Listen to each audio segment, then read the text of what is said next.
बीते दिनों दिल्ली के पिरागड़ी फ्लाईओवर पर कार में मिले 3 शवों, 2 पुरुष और एक महिला के मामले में दिल्ली की आउटर डिस्ट्रिक्ट पुलिस टीम को एक बड़ी कामयाबी हाथ लगी है। पुलिस ने 3 मौतों की अनुलझी गुत्थी को सुलझाने का दावा करते हुए कमरुद्दीन उर्फ बाबा नाम के एक 72 वर्षीय बुजुर्ग को गिरफ्तार किया है, जो कि अपने आप को तांत्रिक बताता है।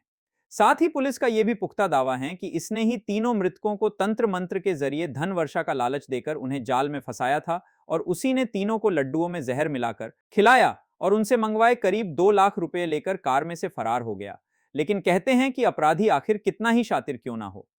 लेकिन कोई ना कोई सुराग छोड़ ही जाता है। पुलिस ने भी टेक्निकल सर्विलांस, रोड मैपिंग समेत लोकल इनपुट की मदद और कई लोगों से गहन पूछताछ के बाद आखिरकार इस सनसनीखेज वारदात का खुलासा कर दिया है। हालांकि शुरुआती जांच में पुलिस इसे सामूहिक आत्महत्या मान रही थी, लेकिन इसके बावजूद वारदात की गंभीरता और परिस्थिति समेत मृतक के परिजनों के आत्महत्या न करने जैसे तमाम दावों को ध्यान में रखकर कई एंगल से मामले की जांच कर रही थी। दिन दहाड़े सारेआम मुख्य सड़क पर हुए इस सनसनीखेज कांड के बाद पुलिस समेत हर कोई हैरान था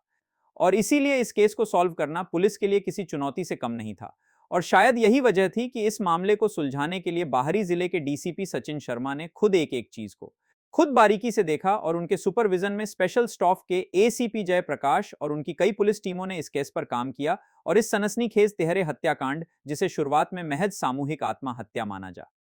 एक लीड मिलती है जिससे कि हम लोग पहुंचते हैं लोनी में एक बाबा के पास। जब उससे पूछताछ की जाती है और लोगों को जिन्होंने टच किया था उस दिन, और भी बाकी जो टेक्निकल इनपुट है उसके हिसाब से ये इसमें पता चल रहा था कि कोई पैसों के लालच के कारण लोग इस बाबा के पास आते हैं और ये ऐसा कुछ बताता है कि अगर आप थोड़े पैसे लाएंगे तो धनवर्षा होगी, कुछ सर्कमस्टांसेस बताता है। तो ये लोग जो डिसीज्ड है, इनमें जो लेडी है वो करीब 3-4 महीने से इसके टच में थी और रिसेंट में काफी बार इससे बात कर रही थी, आना जाना हो रहा था। ये इससे मिली थी इसी की लोकेलिटी में, जहांगीरपुरी में रहने वाले एक सलीम के से। और जब ये पहली बार गई थी तो ये गई थी अपने हस्बैंड को ठीक कराने के लिए, उसको कुछ परेशानी थी, हेल्थ इश्यूज था। वहां पे इसने अपना एक जो जिसको बोलेगी एक जादू टाइप का दिखाया, जिसमें एक शॉल से इसने बहुत सारे पैसे निकाल के दिखाए जिससे कि ये लोग लालच में आ जाएं। और उसके बाद फिर ये बोलने लगा कि अगर 2 लाख लाएंगे तो उसके करोड़ों बना देगा। इसी हिसाब से ये इस दिन भी ये लोग पैसा लेके गए थे कि उसका वो मल्टीप्लाई हो जाएगा।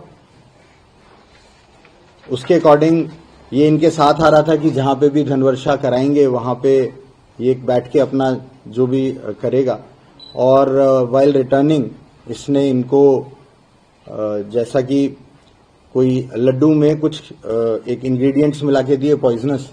जिनको अभी एसरटेन कर रहे हैं, और जिनके कारण फिर जैसे ही इसको ऐसा लगा कि अब मेरे को उतर जाना चाहिए तो इसने गाड़ी रुकवाई और ये उतर गया और उतर के वापस अपने घर की तरफ चला गया।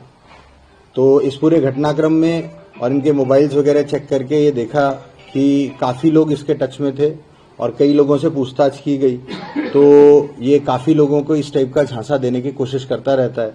और इसके जब प्रीवियस इन्वॉल्वमेंट चेक किए गए तो 2 बार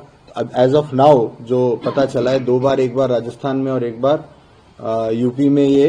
बंद हो चुका है सिमिलर केसेस के अंदर। और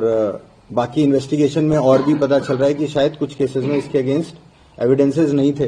तो ये आगे बुक नहीं हो पाया। तो that's why we are still working on the matter. और जो भी एविडेंसेस रिकवरीज हैं जो ये बता रहा है, तो इसको अरेस्ट के मुकदमा दर्ज कर लिया गया है अंडर सेक्शंस ऑफ 103 एंड बाकी जो भी इन्वेस्टिगेशन है दैट इज